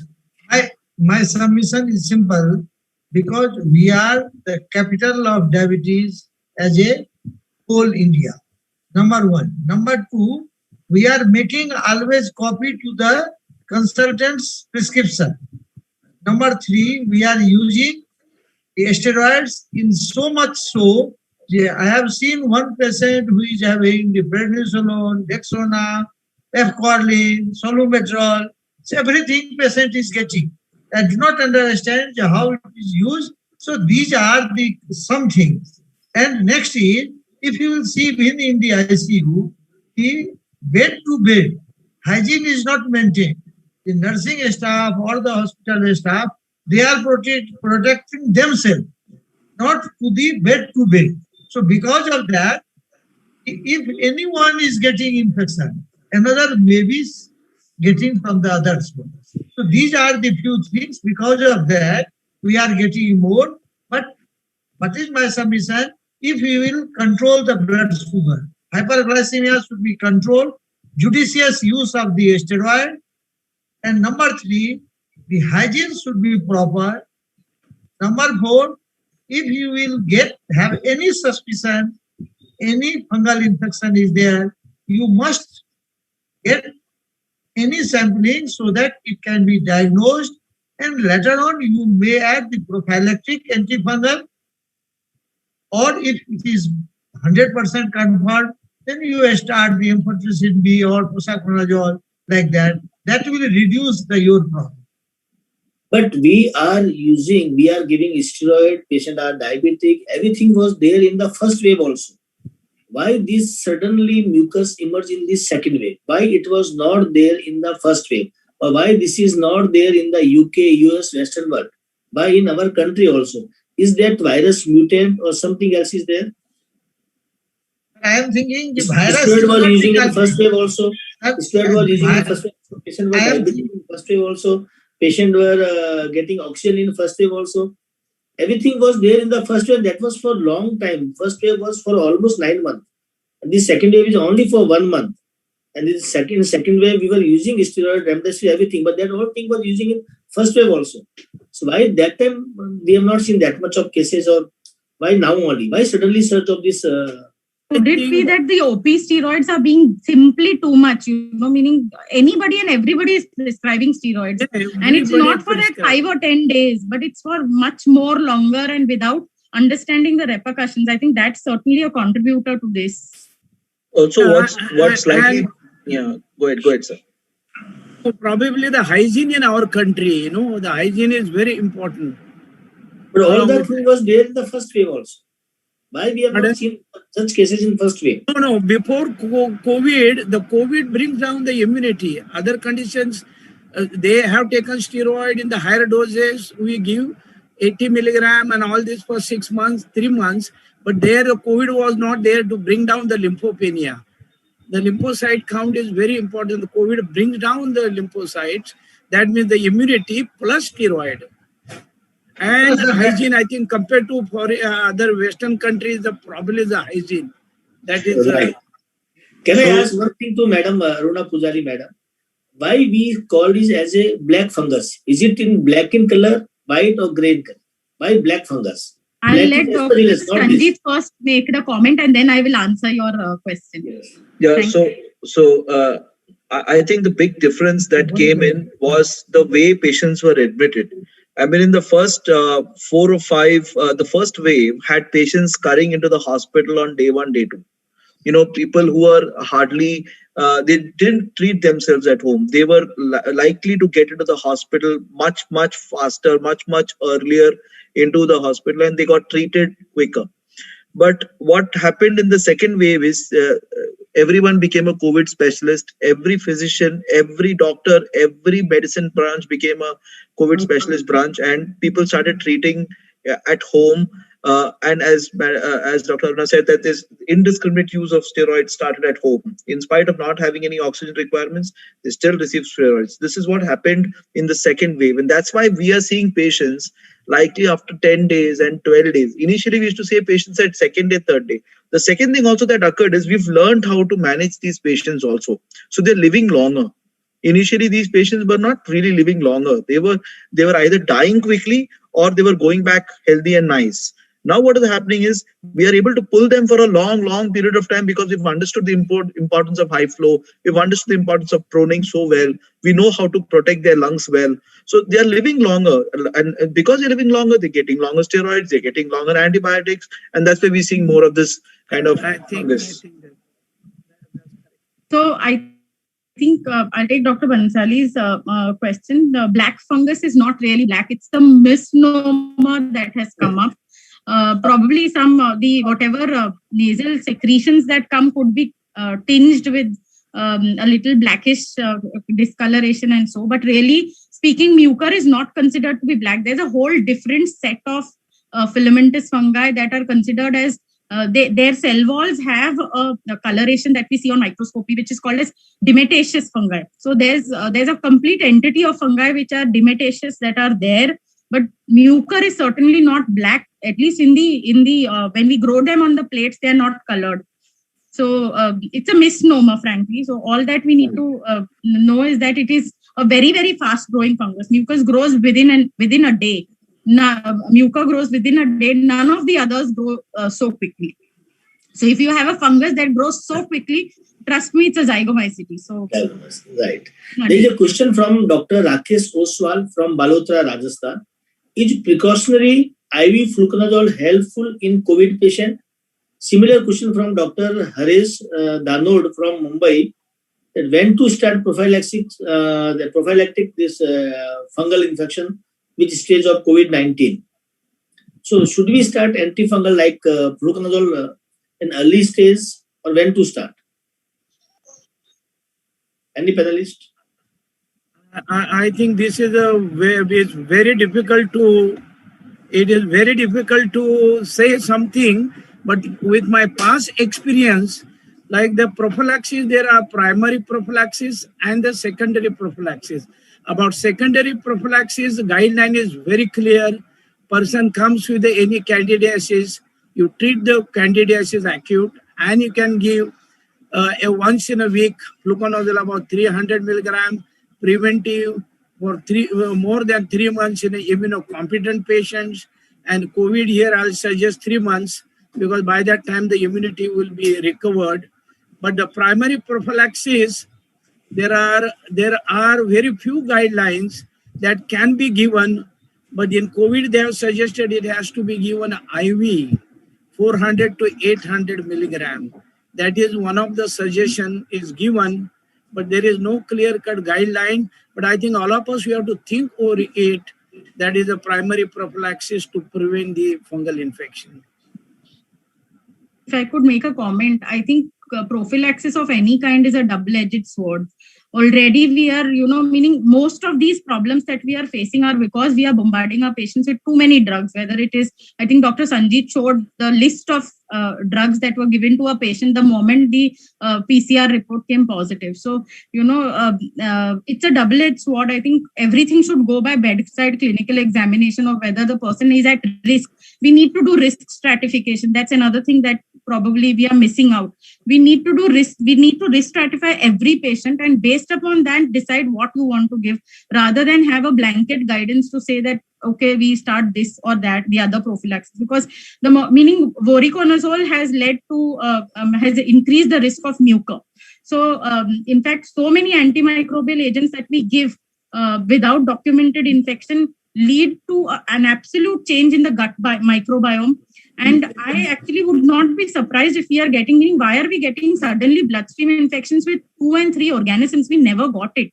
And we know that this shower of organisms usually comes from gut translocation. That is something that we've already known. So, could that be a possibility? We don't know, and I'm sure there'll be more literature on it in the next few months, but we've almost never seen 3 organisms I've not seen in the past 14 years. And how come 1 fungus, 1 gram negative, 1 gram positive? Where are all these being harbored? So it seems like the gut definitely plays a role, and the more and more antimicrobial agents we bombard to patients would create a change in the gut milieu, and I think we should avoid that. Risk stratification and bedside. Right. There is one question from Dr. Ashish Lavekar from Nanded. Is it possible to prevent mucus in early stage so surgery is avoided? What about povidone, iodine, nasal wash? Dr. Chaudhary is there, no? Yeah. Dr. Chaudhary, sir? In all COVID patients, if you start giving the povidone iodine wash, even that will not be available now, as the amphotericin is not available. And how frequently are you going to give the wash? See, Right. mucus is an invasive fungus. Yes. It is not a surface fungus. It is a deeply invasive fungus. It percolates, penetrates through the bone. So it's not going to act on the surface. Whenever it has invaded, it's not going to act. Unless you stop, I think then better to pack the nose with the betadine. Pack the sinuses with betadine. Right. And betadine is supposed to be more irritant than any other packing inside the nose. So if you are giving light betadine, it is not going to act. It will be more irritant, it will cause more problems on the contrary. No problem. Very interesting. So there is one question for Dr. Saple sir. If HIV patient suffering from, question from Ahmedabad, Dr. J.R. Sukla. If HIV patient suffering from COVID positive patient, what treatment is given because he is taking already retroviral medicine? I think this is very good questions because lot of all my HIV patients for the vaccine also they ask, and for when they fall sick, they get COVID, they are scared. You know, there is a lot of data internationally. Initially, they say COVID patients are less likely to get they get COVID, or they may likely get, they may not get the severe disease because they were on antiretroviral, and the antiretroviral may help, like lopinavir, ritonavir was used initially for the COVID treatment. That was the understanding, or that was the concept. But now today it is very clear. Any any HIV patient gets COVID, and his CD4 count is more than 200, and his virus load is under control. He behaves like any other immunocompetent patient. Only thing with the CD4 count is less than 200, then that acts as a comorbidity. So there we have to be more careful. And one of the best drugs for the during COVID, we have to give antiretroviral is bictegravir combination or dolutegravir.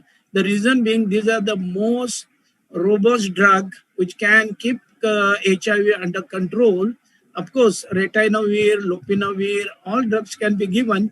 But if you want to give bictegravir and dolutegravir, very good drug to keep the virus under control, because our aim is to keep a virus under control. Right. So there is one question from Delhi, Dr. Praveen Bhatia. What is the consensus of panel regarding prophylactic antifungal in all RT-PCR positive patients, including asymptomatic patients? RT-PCR positive, asymptomatic. Should we give prophylactic antifungal or no? Which antifungal? Which antifungal? Yes, that is also good. Yeah, because there are multiple fungi.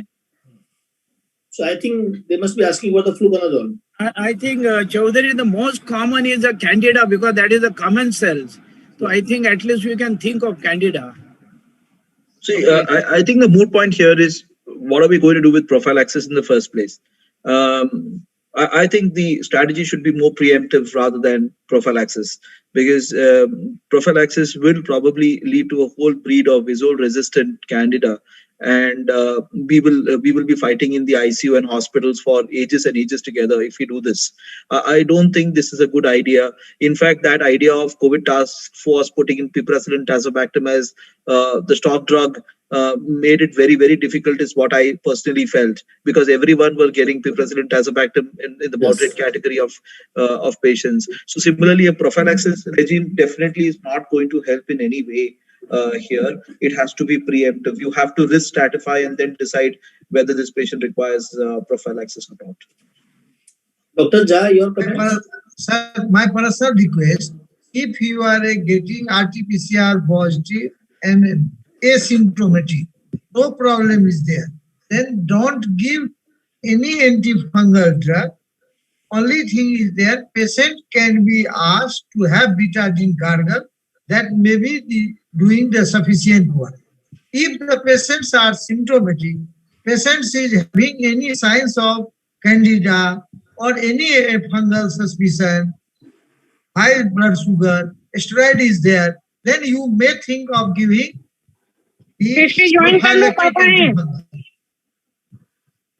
पापा बोल रहे हैं join कर लो. So my request is, if you will get the thing, that may be the answer. Sir, what are the signs, not lab parameter, that a physician should see during rounds in COVID patients that give us that that patient may be prone for fungal infection. Is there any sign we should note during our COVID round? Anybody can throw light on this? Sorry, I don't hear the question. What are the signs, not lab parameter I am talking about, that a physician should note during his COVID round that give us that the patient may be prone for fungal superinfection?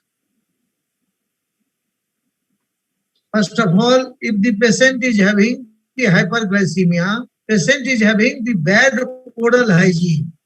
Even if you are getting the bad oral hygiene, because most of the patient is not taking care of the oral hygiene, either patient admitted or non-admitted. So in that part, you must have the suspicion, and my opinion is you must take the sample, send the sample to the microbiology department. They will help you out within an hour or two. They will give you if there is any fungal infection is there or not. Then you may start the treatment. Dr. Sanjeev? So, according to me, any patient who's stayed in the ICU for more than 4 days, who's received antibiotics, who's had central venous catheters, who have received TPN, or who've received steroids, I mean, all of those patients are definitely at a higher risk. And there's where my examination would be most directed towards. So, proptosis, diplopia, an unwarranted headache or a pain around the eye. When you see candida in the mouth, when you see in the penis area there is infection, a good clinical examination actually undressing the patient makes a lot of difference in this COVID terms, I feel, because we see them here and there, these candida. So if there is multifocal areas where there is suspicion for candida, then that's when you try to start sending off investigations for candida. Of course, we send a large laboratory investigations to diagnose it, but the clinical examination does follows this. You cannot miss out mucor. It is very essential for every clinician bedside to look at the eyes, look at diplopia, look at proptosis. It's very, very, very minor, but if you pick that up, it's a world of a difference for the patient for certain. Right. Due to high patient load nowadays, especially in the second wave, hospitals are hardly getting any time between that patient discharge and new patient admitted to ICU. So, is it the cause of that super infection? Because of this, that patient high load is there. There is no time gap between the patient discharge and that new patient getting admitted in his ICU. So I think the hospital environment is very, very important, meaning very, very important. Environmental cleaning within such places extremely, extremely important. I won't say that it's aspergillus or fungal infections alone that you get from your environment, but the moment you start seeing non-fermenting organisms like Acinetobacter, Cresiobacterium, Elizabeth kingia, then Trichosporon amongst the yeast, and some weird organisms which were never there as part and parcel of your invasive infections, one should certainly think and ensure that your environmental is done very, very carefully and correctly. One should have a protocol that if the patient is discharged, please take time. It takes about 45 minutes to an hour, whatever be the load. There's enough literature to say that if you don't do thorough environmental cleaning, Clostridium difficile gets transferred to the next patient, vancomycin resistant enterococcus gets transferred to the other patient, things like Acinetobacter get transferred, and similarly Candida auris etc. also would get transferred. So there can be no excuse. Absolutely, one needs to ensure environmental disinfection or terminal cleaning is what we call it, after a patient has left and before the new patient comes in. There are no excuses to this. It has to be done. Take half an hour, 45 minutes, but do it, and it will be only for patient safety. Right. Thank you all the eminent panelists. There is one last question. Any success mantra for all treating physicians to overcome fungal superinfection in COVID patients? How can we save more lives? Please give your view on this.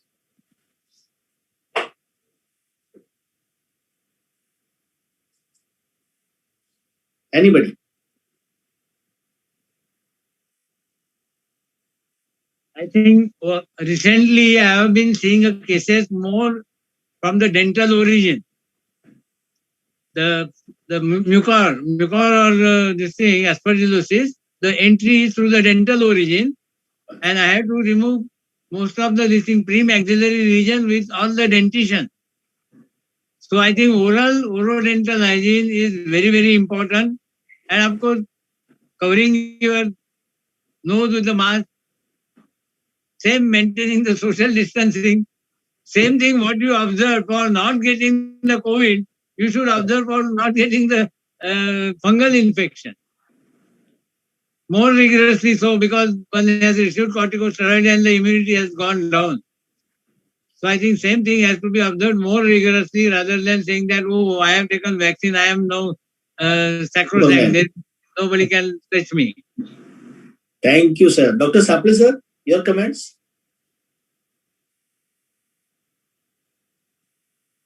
Sir, you are on mute, sir. Saple, sir, you are on mute. Sorry, first the clinician had to learn to suspect, then early clinical science, early laboratory backup, and early treatment. I think this will be definitely save the morbidity and mortality.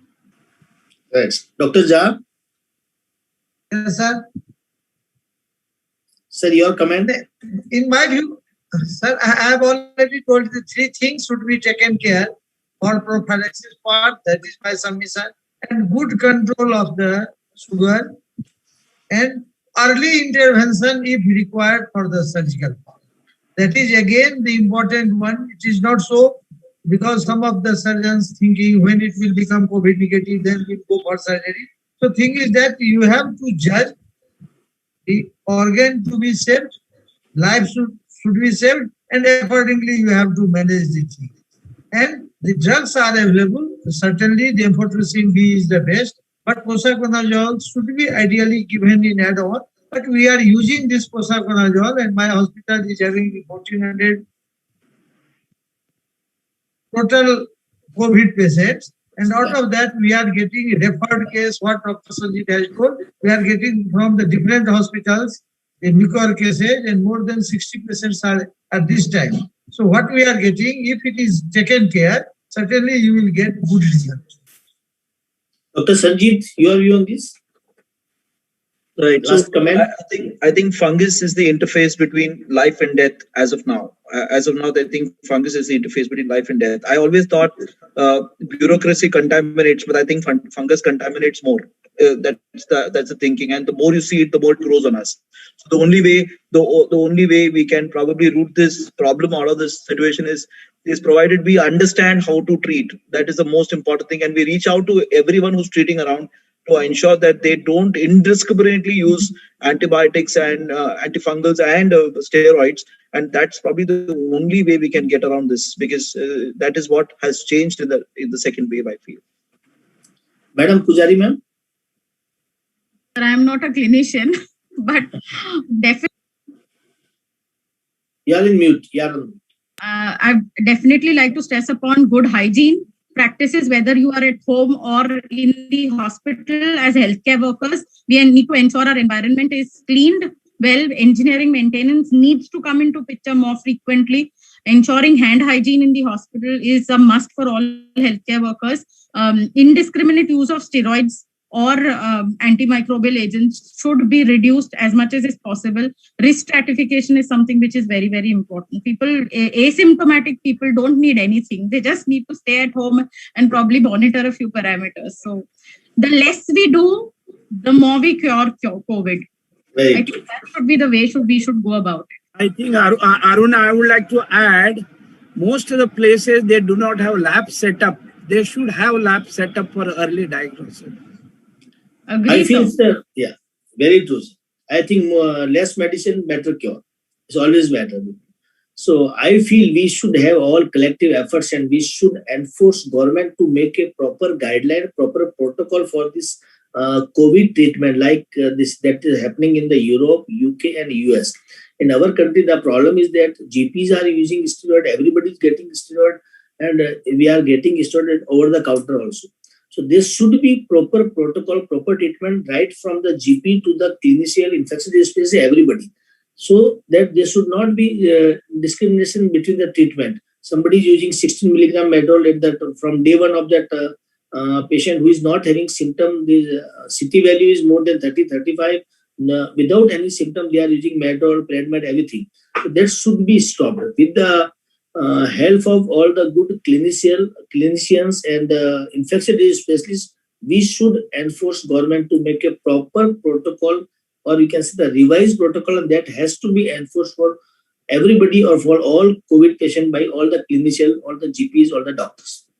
Thank you. Thanks a lot, and thanks to all the panelists for this such a wonderful input and feedback and such a great discussion. Over to Salim. Thank you. Thank you, sir. Thanks a lot. Thanks a lot. I would like to thank all the speakers, Dr. Sanjeet sir, Dr. Bhagwat Chaudhary sir, and Dr. Saple sir for wonderful presentation and wonderful knowledge sharing to all our audience.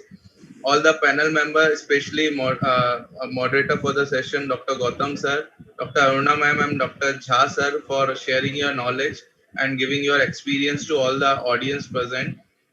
Secondly, I would like to thank all the audience for taking out time and coming to us. And lastly, to the technical team for without any glitch conducting of this webinar. Thanks a lot, sir, everyone, and have a good night. Thank you. Thank you. Thank you, everyone. Be safe. Thank you. Thank you, everyone. Bye-bye. Thank you. Bye-bye. Bye.